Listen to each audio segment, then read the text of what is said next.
প্রধান উপদেষ্টা অধ্যাপক মোহাম্মদ ইউনূস বলেছেন, আমাদের লক্ষ্য কোনো শিশুই যেন পিছিয়ে না থাকে। প্রতিটি শিশুর মধ্যেই বিশেষ গুণ আছে। আমাদের কাজ হলো আনন্দের সঙ্গে চাপমুক্তভাবে আত্ম আবিষ্কারের মাধ্যমে সেই গুণ খুঁজে বের করা। রিপোর্ট করেছেন সাইদ আরমান। বৃহস্পতিবার সকালটি ছিল শিশুদের জন্য আনন্দের। যে ঐতিহ্যবাহী প্রতিযোগিতায় দেশের হাজারো শিশু অংশ নেয়, সেই নতুন কুড়ির বিজয়ীদের হাতে পুরস্কার তুলে দেওয়ার ক্ষণ, যা শিশুদের জন্য আনন্দের, অনুপ্রেরণার। নাচ, গান, আবৃত্তি সহ 12টি ক্যাটাগরিতে এবার প্রতিযোগিতা অনুষ্ঠিত হয়। আর প্রধান উপদেষ্টা ক এবং খ শ্রেণীর 2 বিজয়ীর হাতে পুরস্কার তুলে দিলেন। এ সময় তিনি বলেন, প্রতিটি শিশুর অর্জন যত ছোটই হোক না কেন একটি অনুপ্রেরণার মাইল ফলক। কোনো শিশু যেন বাদ পড়ে না যায়, তার একটা না একটা প্রতিভা আছে।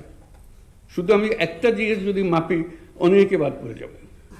আমি যে সব রকমের দিয়ে মাপকাঠি দিয়ে মাপি, তাহলে দেখবো যে এটা থেকে উপরে উঠে গেছে, এটাতে উপরে উঠে গেছে, সবাই মনে করবে যে আমি তো পারছি। যারা চূড়ান্ত পর্বে পৌঁছাতে পারেনি তারাও প্রশংসার দাবিদার, বলেন প্রধান উপদেষ্টা।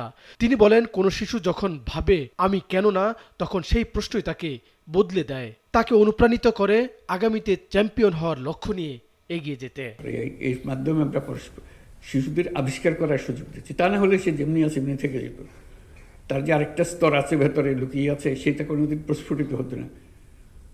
এটার মাধ্যমে সে প্রস্ফুটিত হয় এবং নিজেকে জানতে শেখে যে আমি তো এর চাইতে বড়, যেটুকু আমি এ পর্যন্ত জেনে এসেছিলাম তার চাইতে আমি তো আসলে বড়, ওদের চাইতে বড়, আমি সেরা, আমি অনেক কিছু করতে পারি যারা অন্যরা সেটা পারে না।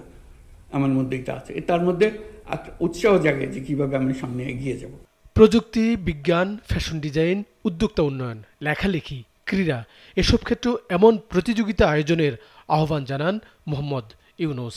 শিশু কিশোররা শুধু গাইতে পারে, নাচতে পারে, বাজনা বাজাতে পারে, এটা খুবই ভালো জিনিস, এটা প্রতিযোগিতা হওয়া অবশ্যই উচিত। এর বাইরেও অনেক কিছু পারে, সেখানে প্রতিযোগিতা হবে না কেন? শুধু একটা বিষয়ে সীমাবদ্ধ থাকবে কেন? অনুষ্ঠানে যোগ দেন তথ্য ও সম্প্রচার উপদেষ্টা মাহফুজ আলম সহ সংশ্লিষ্টরা। নতুন কুড়ির এবারের আসরে ক শ্রেণীতে বিজয়ী টাঙ্গাইলের প্রেয়সী চক্রবর্তী, আর খ গ্রুপে সুনামগঞ্জের শুভমিতা তালুকদার চ্যাম্পিয়ন হয়। সাইদ আরমান, নাগরিক, ঢাকা।